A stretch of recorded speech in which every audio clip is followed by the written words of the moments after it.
백서희, 네가 나를 떠나? 지구 끝까지 쫓아가겠어. 서도진은 분노에 차서 소리쳤지만 이미 그곳에 나는 없었다. 남편 서도진의 첫사랑이 귀국했다. 늘 나보다 우선순위였던 그의 첫사랑. 남편은 늘 나에게 기다리라고만 했다. 하지만 이제 화가 나지 않는다. 난 떠나고 없으니까. 지독하리만큼 고요한 방이었다. 사위는 어두웠고 오직 폐쇄된 욕실 문틈 너머로 흘러나오는 규칙적인 물소리만이 그 공간의 유일한 생동감이었다. 백서희의 남편, 서도진이 샤워를 하고 있었다. 시계 바늘은 이미 새벽 3시를 가리키고 있었다. 그는 늘 그렇듯 지독하게 늦은 시간에야 집이라는 이름의 궤도로 복귀했다. 서희는 차가운 욕실문 앞에 덩그러니 서 있었다. 손에 쥔 휴대폰 화면에는 해외 대학교에서 날아온 유학 합격 통지 메일이 띄워져 있었다. 인생을 송두리째 바꿀지도 모르는 이 무거운 진실을 그에게 어떻게 꺼내야 할지, 과연 그가 이 선택에 동의해줄지 확신할 수 없어 서희의 심장은 잘게 떨렸다. 마른 침을 삼키며 입술을 뗐던 바로 그 찰나, 물소리 사이로 이질적인 소음이 섞여 들었다. 낮게 긁히는 거친 숨소리, 그리고 억눌린 신음, 귀를 기울이던 서희의 사고가 순간 정지했다. 그것은 남편이 철저히 고립된 공간에서 홀로 욕구를 해소할 때 내는 소리였다. 거칠게 몰아치는 숨가쁨과 은밀한 신음이 한 번, 또 한 번 가슴을 정으로 내리찍는 것처럼 서희를 난도질했다. 서희는 아득한 통증 속에 갇혀 숨조차 제대로 쉴 수 없었다. 이 상황이 이토록 잔인하게 다가오는 이유는 명백했다. 오늘이 바로 두 사람의 5번째 결혼기념일이었기 때문이다. 5년이라는 세월 동안 그들 사이에는 단 한 번도 부부로서의 온전한 관계가 존재하지 않았다. 서도진은 결벽증적인 다정함으로 서희를 대했지만 침대 위에서는 언제나 물처럼 차갑고 담담하게 선을 그었다. 그 담백함이 배려인 줄 알았건만 진실은 그저 혼자 해결할 망정 서희에게는 손가락 하나 대고 싶지 않았던 남편의 지독한 거부감이었을 뿐이었다.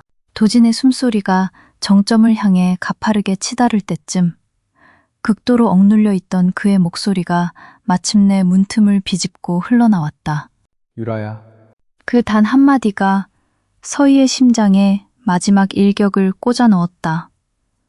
가슴속 깊은 곳에서 거대한 붕괴음이 울렸고 영혼의 어떤 부위가 산산이 부서져 가루가 되는 기분이었다. 서희는 비명을 지르듯 터져나오려는 울음을 막기 위해 필사적으로 입을 틀어막았다. 그리고 그 끔찍한 진실로부터 도망치기 위해 황급히 몸을 돌렸다. 하지만 마음과 달리 성취하는 다리는 균형을 잃고 비틀거렸고 서희는 그대로 바닥을 뒹굴며 옆에 있던 서랍장에 커다랗게 부딪히고 말았다. 쿵 하는 거친 마찰음이 정적을 깨뜨렸다. 백서희! 욕실 안에서 물소리가 멎으며 도진의 목소리가 들려왔다. 아직 다 가라앉지 않은 호흡을 고르려 애쓰는 기색이 역력했지만 거친 음색은 숨겨지지 않았다. 나 화장실 가려고 했어. 네가 안에 있는 줄은 몰랐네. 서희는 가쁜 숨을 몰아쉬며 세면대를 붙잡고 허둥지둥 몸을 일으키려 했다. 하지만 급할수록 물기 가득한 타일 바닥 위에서 다리는 우스꽝스럽게 미끄러질 뿐이었다. 바닥에도 세면대 위에도 차가운 물방울이 흥건했다. 서희가 간신히 몸을 일으키려던 그 순간 욕실 문이 열리며 도진이 모습을 드러냈다. 서둘러 걸친 흰색 목욕 가운은 제대로 여며지지 않아 흐트러져 있었음에도 허리끝만큼은 기괴할 정도로 단단히 동여매진 상태였다. 넘어졌어? 내가 안아줄게. 도진은 언제나처럼 완벽한 남편의 얼굴을 한 채 손을 뻗어왔다. 눈가에 눈물이 그렁그렁 고인 채로 서희는 그의 손을 매섭게 밀쳐냈다. 초라하지만 결코 굽히고 싶지 않은 단호함이 튀어나왔다. 괜찮아. 혼자 일어날 수 있어. 또다시 미끄러질까봐 버둥거리며 서희는 한쪽 다리를 심하게 절뚝인 채 침실을 향해 도망치듯 걸었다. 그래, 도망치다 라는 표현 외에는 이 비참함을 설명할 길이 없었다. 서도진과 결혼한 지난 5년은 서희에게 거대한 도피의 연속이었다. 바깥 세계의 잔인한 시선을 피해 도망쳤고 사람들의 수군거림을 피해 숨었으며 무엇보다 서도진이 아량처럼 베푸는 그 동정과 연민을 피해 끊임없이 도망쳐왔다. 도진의 아내가 절름발이라니 어디를 내놓아도 빛이 나는 커리어의 정점에 선 서도진과 어깨를 나란히 하기엔 그녀의 다리는 너무도 초라했다. 하지만 그녀에게도 원래는 무대 위를 날아다니던 곧고 아름다운 다리가 있었다. 도진이 곧바로 침실로 따라 들어왔다. 그의 낮고 부드러운 음성에는 진심 어린 걱정이 짙게 배어 있었다. 많이 다쳤어? 어디 좀 보여줘봐. 아니야, 정말 괜찮아. 서희는 두꺼운 이불을 바짝 끌어당겨 온몸을 꽁꽁 감쌌다. 방금 전 욕실 문 앞에서 마주했던 자신의 초라함과 비참함까지 그 이불 속에 꾹꾹 눌러 담았다. 정말 괜찮은 거 맞아? 그의 다정한 염려는 언제나 진짜처럼 들려서 사람을 기만했다. 서희는 그에게 등을 돌린 채 고개를 세게 끄덕였다. 그럼 자는 거야? 아까 화장실 간다더니. 괜찮아졌어. 목소리가 잘게 갈라져 나왔다. 맞다. 오늘 우리 기념일이잖아. 오는 길에 선물 하나 사왔어. 머리맡에 둘 테니까 내일 일어나서 확인해봐. 마음에 들었으면 좋겠네. 포장된 상자는 침대 머리맡 테이블에 놓여 있었다. 굳이 포장을 뜯어보지 않아도 안에 무엇이 들어있는지 서희는 정확히 알았다. 매년 크기가 똑같은 상자, 그리고 그 안을 채우고 있는 늘 똑같은 브랜드의 시계. 서랍 속에는 이미 포장도 뜯지 않은 시계가 9개나 파묻혀 있었다. 이번이 정확히 10번째였다. 생일 선물이든 그냥 선물이든 항상 똑같은 그 시계. 서도진에게 선물이란 마음을 전하는 수단이 아니라 남편으로서의 의무를 다했다는 증명을 위한 영수증에 불과했다. 대화는 부자연스럽게 단절되었다. 도진이 조용히 불을 끄고 침대 반대편에 누웠다. 2미터가 넘는 거대한 킹사이즈 침대 위에서 서희는 왼쪽 끝 가장자리에, 도진은 오른쪽 끝 가장자리에 아슬아슬하게 누워 있었다. 그 중심에는 사람 3명쯤은 거뜬히 눕혀도 될 만큼의 서늘한 공백이 존재했다. 둘 중 누구도 조금 전 욕실에서 울려 퍼진 유라라는 이름을 입에 올리지 않았다. 마치 아무 일도 없었던 것처럼 고요한 평화의 연극이 이어졌다. 천장을 응시하는 서희의 눈가가 화끈거릴 만큼 아려왔다. 신유라. 서도진의 대학 동기이자 그의 찬란했던 첫사랑. 대학 졸업과 동시에 유라가 해외로 떠나면서 두 사람의 관계는 마침표를 찍었었다. 그때 서도진은 완전히 붕괴되어 매일 밤 술에 찌들어 살았었다. 서희와 도진은 사실 중학교 동창이었다. 서희는 인정할 수밖에 없었다. 아주 오랜 전부터 그 소년이 학교에서 가장 차갑고 도도한 수재로 빛나던 시절부터 몰래 그를 마음에 품어왔다는 것을. 반면 서희는 예체능 전공생이었다. 반짝이는 아이들은 차고 넘쳤고 성적이 전부이던 학창시절에 예체능을 향한 시선은 다소 비뚤어져 있었다. 그래서 서희의 마음은 영원히 들키지 말아야 할 혼자만의 비밀이었다. 자신의 발로 그와 나란히 서게 될 날은 단 한 번도 꿈꿔본 적 없었다. 그러던 어느 해 여름, 방학을 맞아 무용학원에서 돌아왔던 서희는 거짓말처럼 망가져버린 도진과 길 위에서 마주쳤다. 그날 밤에 서도진은 인사불성이 될 정도로 취해 있었다. 비틀거리는 걸음으로 신호조차 확인하지 않은 채 보도를 벗어나 도로 한가운데로 걸어 들어가던 그의 실루엣. 그 순간 거친 굉음을 내며 쏜살같이 달려오던 차량 한 대가 미처 속도를 줄이지 못했고 불안한 예감에 그의 뒤를 쫓던 서희는 본능적으로 도진의 몸을 밀쳐냈다. 밀려난 쪽은 도진이었고 차륜에 짓밟힌 쪽은 서희였다. 명문대 진학이 확실시되던 무용유망주 백서희의 인생은 그 여름날 밤의 굉음과 함께 멈춰섰다. 다리를 절게 되었고 다시는 토슈즈를 신을 수 없게 되었다. 그 대가로 서도진은 서희의 남편이 되었다. 그는 언제나 미안해했고 언제나 고마워했으며 언제나 낮은 목소리로 세상에서 가장 다정한 남편을 연기했다. 하지만 동시에 물처럼 차가웠다. 과분할 정도의 재력을 쥐어주고 물질적인 공세를 퍼부었지만 오직 하나, 사랑만큼은 단 1g도 허락하지 않았다. 서희는 시간이 지나면 죄책감도 사랑으로 마모될 줄 알았다. 세월이 흐르면 그 상처가 둥글게 깎여 나갈 거라 믿었다. 하지만 오판이었다. 5년이 지난 지금도 서도진의 심장 가장 깊은 곳에는 여전히 신유라의 이름이 해박하게 박혀 있었다. 스스로를 위로하는 그 내밀한 순간조차 갈구하는 이름이 자신이 아니라는 진실은 서희를 완벽하게 무너뜨렸다. 결국 이 연극에서 가장 순진하고 바보 같았던 인물은 오직 자신뿐이었다. 서희는 밤새 단 한숨도 이루지 못했다. 긴 새벽 내내 휴대폰 속 메일 한 통을 수백 번도 넘게 열어보았다. 해외 무용이론 대학원에서 보내온 합격 통지서. 이것이야말로 오늘 밤 도진의 손을 잡고 조심스럽게 상의하려 했던 유일한 구원줄이었다. 내가 떠나도 괜찮겠냐고, 우리 잠시 떨어져 지내면 어떨까 하고 물으려 했다. 하지만 이제는 그 기만적인 다정함과 상의할 필요가 전혀 없어졌다. 5년의 결혼 생활, 수없이 홀로 뒤척이며 눈물 흘렸던 밤들. 마침내 이 비참한 관계의 종말을 향해 선명한 카운트다운을 시작할 수 있게 된 것이다. 아침 햇살이 비쳐올 때쯤 도진이 침대에서 일어나는 기척이 들렸다. 서희는 여전히 깊은 잠에 빠진 척 이불을 머리 끝까지 뒤집었었다. 방문 너머로 도진이 가사도우미에게 낮은 목소리로 당부하는 소리가 새어들어왔다. 오늘 밤에 중요한 약속이 있어서 귀가가 늦을 겁니다. 서희에게는 저 기다리지 말고 먼저 자라고 전해주세요.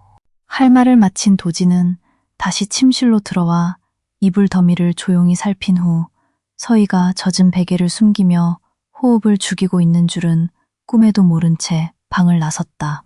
평소 같으면 그가 출근하기 전 그가 입을 양복과 넥타이를 완벽하게 정돈해 침대 위에 올려두었을 서희였다. 그는 그저 서희가 차려놓은 완벽한 세팅을 입고 나가기만 하면 그만이었다. 하지만 오늘 서희는 손가락 하나 움직이지 않았다. 도진은 결국 혼자 드레스룸에서 옷을 골라 입고 조용히 집을 떠났다. 남편의 차 소리가 멀어지고 나서야 서희는 이불을 걷고 눈을 떴다. 거울을 보지 않아도 눈이 퉁퉁 부어오른 게 느껴졌다. 타이밍 맞춰 휴대폰 알람이 울렸다. 유학 준비를 위해 스스로 정해둔 영어 공부 시간이었다. 사고 이후 하루의 대부분을 저택 안에서만 보내야 했던 서희는 몰려오는 공허함을 이겨내기 위해 하루를 잘게 쪼개어 억지로 할 일을 채워넣는 삶을 살아왔다. 알람을 끈 서희는 무의미하게 화면을 스크롤하다가 한 SNS 피드에 올라온 영상 하나에 시선이 꽂혔다. 화면 속 배경과 인물들이 기괴할 정도로 낯익었다. 계정 프로필에 적힌 세 글자, 신유라 알고리즘의 잔인한 장난이었다. 게시 시간은 정확히 어젯밤 11시. 서희가 침을 삼키며 재생 버튼을 눌렀다. 경쾌한 팝음악과 함께 화면 너머로 익숙한 남성의 환호성이 터져나왔다. 하나, 둘, 셋. 유라야, 돌아온 걸 환영한다. 서도진의 목소리였다. 결벽증과 절제가 몸에 배어 절대로 흐트러진 모습을 보이지 않던 그 서도진이 잔뜩 취기가 오른 목소리로 호탕하게 웃고 있었다. 서희가 아는 서도진은 학창시절부터 얼음처럼 차가운 수제였고 남편이 된 이후에도 감정의 기복 없이 언제나 비현실적으로 공손하고 담담한 인간이었다. 가끔 손끝이 스칠 때면 체온마저 차갑게 느껴지던 불모지 같은 남자. 화면 속 카메라는 취기가 올라 눈을 반짝이는 서도진의 얼굴을 비췄다. 그는 잔을 높이 들고 카메라를 향해 세상에서 가장 무해하고 다정한 미소를 지으며 외치고 있었다. 신유라, 귀국 축하해. 그제야 서희는 알았다. 그 남자도 저렇게 가슴이 터질 듯 활짝 웃을 줄 아는 인간이라는 것을. 그에게도 저토록 뜨겁게 타오르는 순간이 존재한다는 것을. 그리고 여자의 이름을 저토록 다정하게 꼭꼭 눌러 불러줄 줄 아는 뜨거운 심장을 가졌다는 것을. 다만 그 웃음도, 그 뜨거움도, 그 다정한 부름도 단 한 번도 백서희를 향한 적은 없었을 뿐이다. 사모님, 일어나셨어요? 방문 너머로 도우미 아주머니의 조심스러운 목소리가 들렸다. 늘 기계처럼 규칙적이던 서희가 움직임이 없자 걱정이 되어 부르는 소리였다. 서희는 깨진 거울 같은 휴대폰을 바닥에 내려놓았다. 네, 아주머니. 금방 나갈게요. 대답하는 목소리가 잔뜩 잠겨 쉰소리를 냈다. 아침 식탁에는 정갈하게 빚은 만두가 올라와 있었지만 서희는 단 한 개를 입에 넣고는 더 이상 삼키지 못했다. 목구멍이 꽉 막힌 것처럼 서러움이 차올랐다. 사모님, 점심이랑 저녁상은 어떻게 준비해드릴까요? 아주머니가 따뜻한 우유를 건네며 물었다. 아무거나 괜찮아요. 그냥 그이가 좋아하는 거 위주로. 늘 습관처럼 내뱉던 서도진 맞춤형 대답이 튀어나오려다 서희는 뒷말을 거칠게 삼켜버렸다. 아주머니는 늘 보던 패턴이었기에 생략된 말을 알아듣고 서둘러 덧붙였다. 아, 대표님은 오늘 밖에서 저녁 약속 있으시다고 기다리지 말라셨어요. 서희는 묵묵히 고개를 끄덕였다. 당연한 일이었다. 이미 신유라의 SNS에는 일주일치 저녁 일정이 마치 훈장처럼 빼곡하게 업로드되어 있었으니까. 역시 학창시절 친구들이 제일 진국이야. 나를 여전히 아기 취급해주는 든든한 오빠들 덕분에 다시 공주가 된 기분. 오후 시간 동안 서희는 평소처럼 억지로 책을 펴고 영어 에세이 이론을 공부했다. 스스로를 학대하듯 몰두하지 않으면 이 거대한 저택의 독한 고독을 견뎌낼 재간이 없었다. 마침내 휴대폰을 켜 유학갈 대학교 웹사이트에 접속했다. 마지막 등록 마감 시한이 임박해 있었다. 서희는 주저없이 해외 대학 등록금 결제 버튼을 눌렀다. 카드 승인 완료 알림 문자가 화면에 떠오른 순간 서희는 아주 길고 깊은 숨을 내쉬었다. 노을이 붉게 물들 무렵 서희는 단정한 코트로 갈아입고 외출 채비를 했다.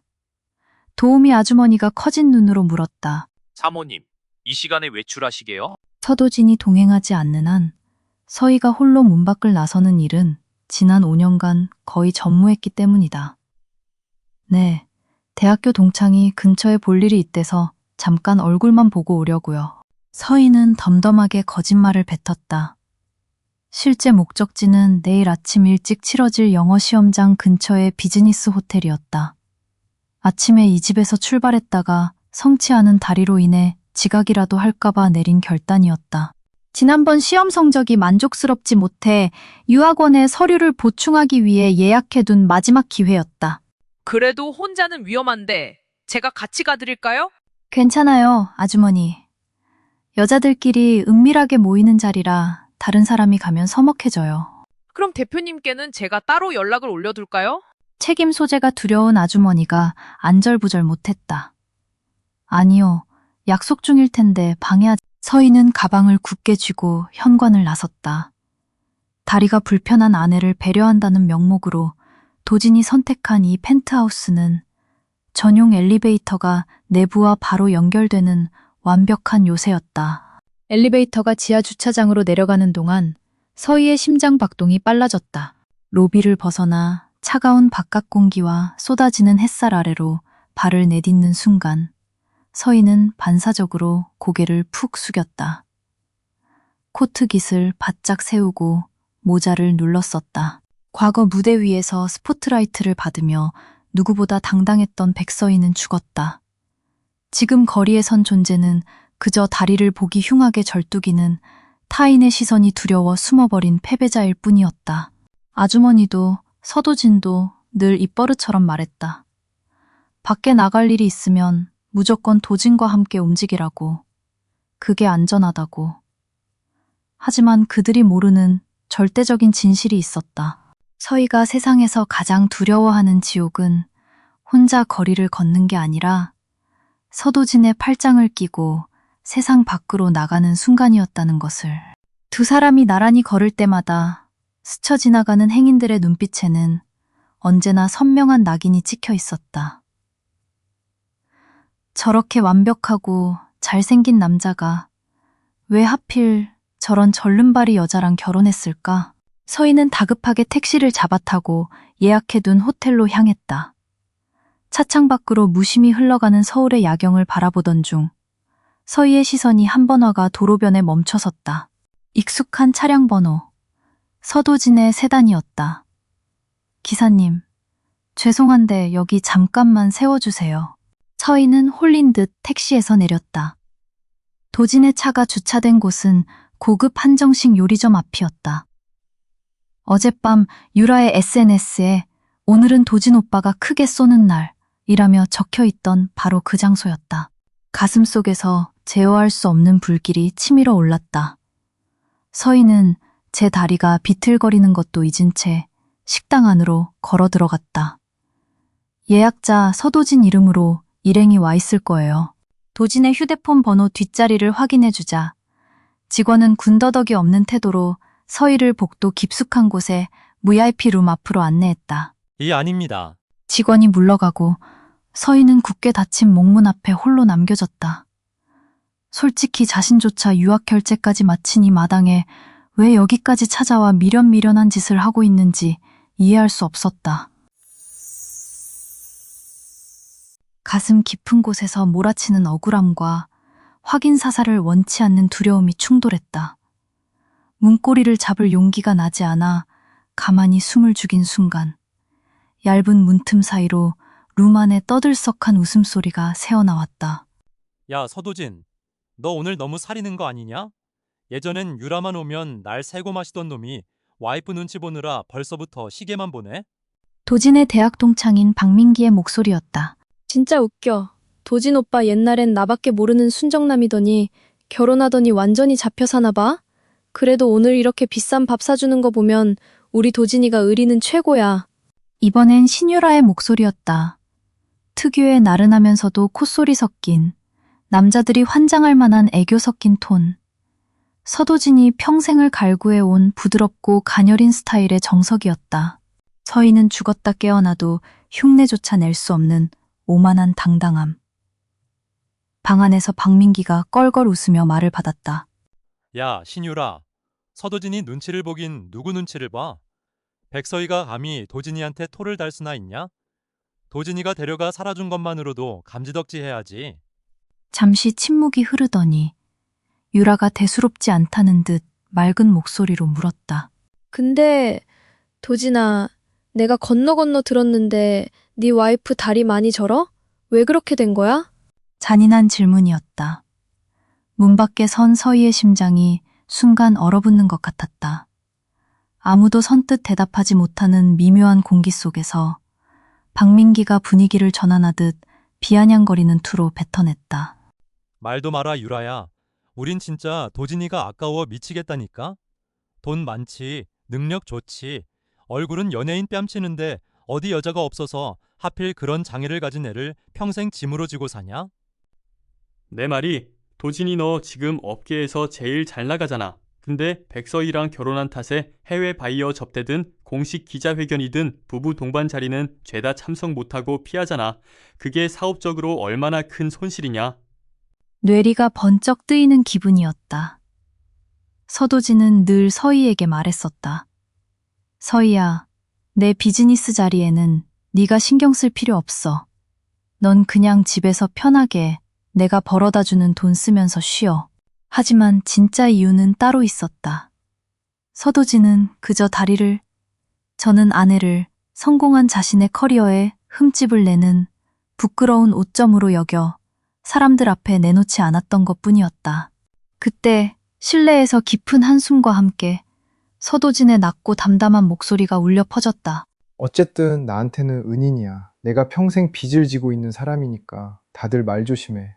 야, 빚을 졌으면 돈으로 몇십억 쥐어주고 끝냈어야지. 왜 내 인생 전체를 저당 잡히냐? 미련한 놈아. 그러니까 말이다. 차라리 집에 부처상 하나 모셔두고 매일 절을 하는 게 낫지. 그런 여자를 아내랍시고 안방에 모셔두면 집안 기운만 음침해지지 뭐가 좋냐. 야, 말 나온 김에 묻자. 걷는 게 진짜 그렇게 이상하냐? 민기 너 오다가 봤다며? 도진아, 내 와이프 물 마실 때 진짜 이렇게 걸어? 영차. 이내 방 안에서 의자가 끌리는 소리와 함께 누군가가 다리를 과장되게 절뚝이며 걷는 듯한 둔탁한 발소리가 들려왔다. 도진아, 물 가져왔어?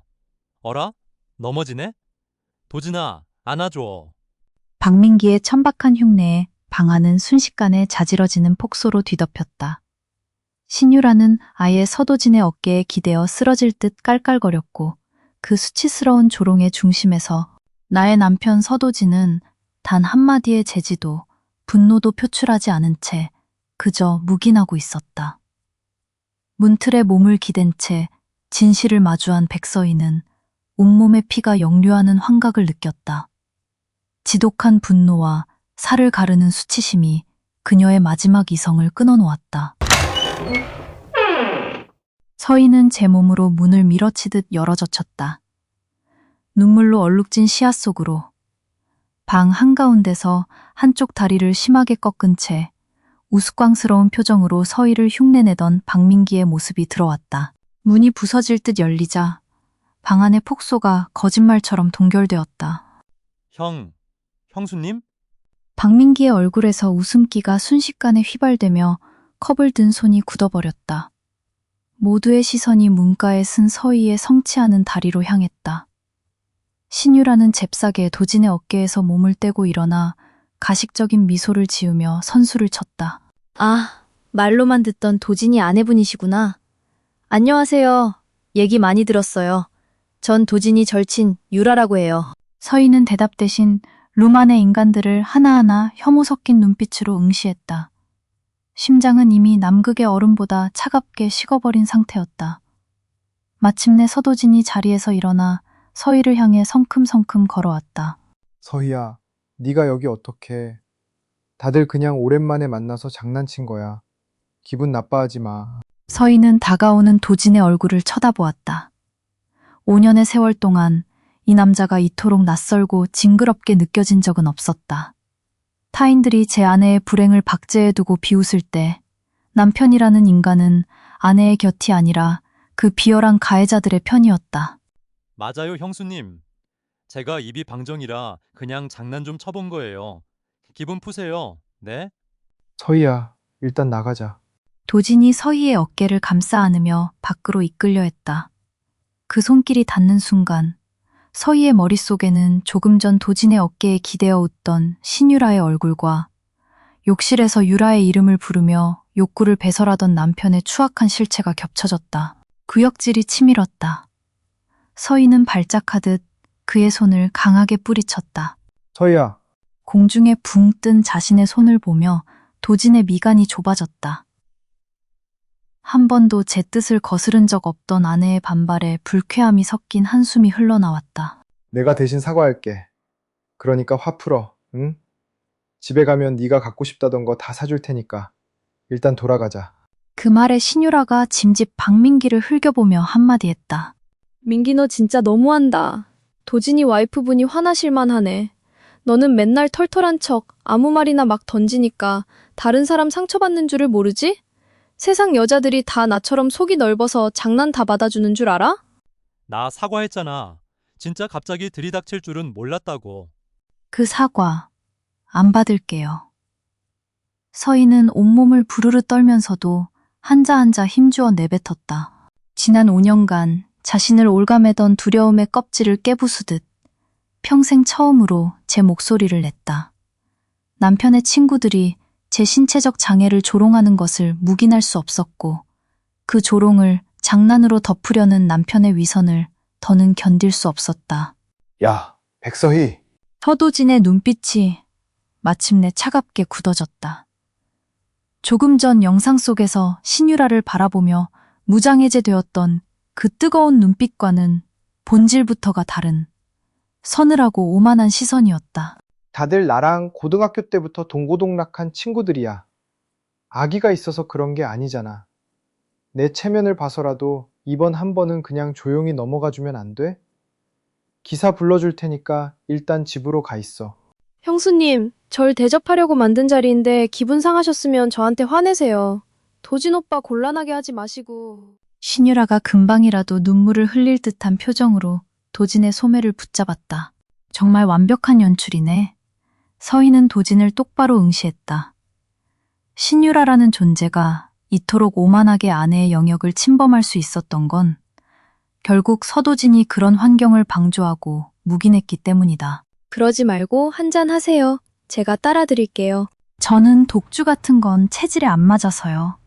사과도 거절하겠습니다. 도진아, 나 방금 사모님한테 저격당한 거야? 내가 잘못한 거야? 신유라가 가녀린 어깨를 떨며 눈물을 흘려댔고 도진의 얼굴은 완전히 일그러졌다. 백서희, 유라가 이렇게까지 저자세로 사과하는데 네가 그렇게 날카롭게 받아쳐야겠어? 적당히 좀 해. 그 위선의 극치를 목격하며 서희는 작게 비웃었다. 서도진이 멍청해서 유라의 여우짓에 속아 넘어가는 게 아니었다.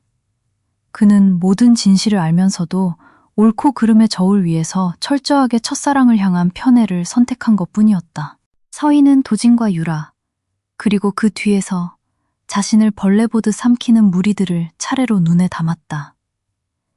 그들과 자신 사이에는 결코 건널 수 없는 거대한 신분의 벽이 존재하는 것 같았다. 그들은 결속된 우리였고 자신은 그 완벽한 세계에 불의의 사고로 끼어든 이물질이자 이방인에 불과했다. 서희는 고개를 돌려 식당을 걸어 나갔다. 등 뒤로 도진의 목소리가 희미하게 들려왔다. 신경 쓰지 마. 원래 착한 애니까 내가 집에 가서 달래면 돼. 우리끼리 계속하자. 하지만 도진은 나가는 서희의 뒷모습을 본능적으로 쫓았고 수행기사에게 몰래 문자를 보내 그녀를 미행하라고 지시했다. 서희는 당당하게 걷고 싶었다. 상처받지 않은 척, 아무렇지 않은 척 반듯하게 걸어나가려 했다. 하지만 감정이 격해질수록 성치 않은 오른쪽 다리는 무참하게 흔들렸고 걸음걸이는 더욱 기괴하게 비틀거렸다. 지금 제 모습이 조금 전 박민기가 희화화하며 비웃던 그 절름발이의 형상과 완벽히 일치한다는 사실이 서희를 더욱 비참하게 만들었다. 거칠게 눈물을 훔친 서희는 호텔을 향해 비틀거리며 속도를 높였다. 뒤늦게 따라 나온 도진의 기사가 사방을 두리번거렸을 때 번화가의 어둠 속으로 백서희의 그림자는 이미 흔적도 없이 사라진 뒤였다. 서희는 예약해둔 허름한 비즈니스 호텔 방에 몸을 던졌다. 문이 닫히는 순간 5년간 템처럼 쌓아두었던 서러움과 억압된 슬픔이 폭포수처럼 터져나왔다. 박민기의 조롱거리 섞인 걸음걸이와 룸을 가득 채웠던 폭소들이 환청이 되어 귀를 찔러댔다. 그들이 뒤에서 자신을 무어라 부르는지 이미 알고 있었다. 단지 서도진이 밖에서 겪는 비즈니스의 고단함을 알기에 그에게 짐을 지우고 싶지 않아 귀를 막고 모른 척 버텨왔을 뿐이었다. 자신 때문에 오랜 친구들과 불화가 생기는 것을 막으려 했던 배려가 얼마나 멍청한 독약이었는지 이제야 뼈저리게 깨달았다. 서도진은 결코 자신을 위해 친구들을 버릴 위인이 아니었다. 어차피 다리 저는 병신년 데려가 살아준 것만으로도 조상신께 감사해야지. 도진이 인생의 유일한 오점이 저 절름발이 와이프야. 기억 속 온갖 뒷말들이 비수가 되어 폐부를 찔렀다. 서희는 떨리는 손으로 지난 5년간 단 한 번도 열어보지 않았던 비밀 앨범을 열었다. 사고 전 무대 위에서 완벽한 턴을 돌며 허공을 가르던 자신의 찬란했던 무용 영상들이 스쳐 지나갔다. 그때의 백서희는 빛이 났고 당당했다. 사람을 구한 대가가 이 지옥이라면 나는 왜 그날 밤 그를 밀쳐냈을까? 하지만 서희는 단 한 번도 남편 자리를 구걸한 적 없었다. 먼저 결혼을 구걸하며 거대한 다이아몬드 앞에 무릎을 꿇고 희망이라는 잔인한 고문을 시작한 쪽은 서도진이었다. 서희는 휴대폰 전원을 완전히 꺼버렸다. 그리고 침대에 얼굴을 파묻은 채 짐승처럼 오열했다. 베개가 축축하게 젖어들고 더 이상 짜낼 눈물조차 남지 않을 때쯤 아이러니하게도 정신은 투명할 정도로 또렷해졌다. 서희는 욕실로 걸어가 차가운 물로 세수를 했다. 거울 속 생기를 잃어버린 초라한 여자를 똑바로 응시하며 조용히 다짐했다. 백서희, 눈물은 오늘이 마지막이야. 잘 먹고, 잘 자고, 내일 시험만 생각하자.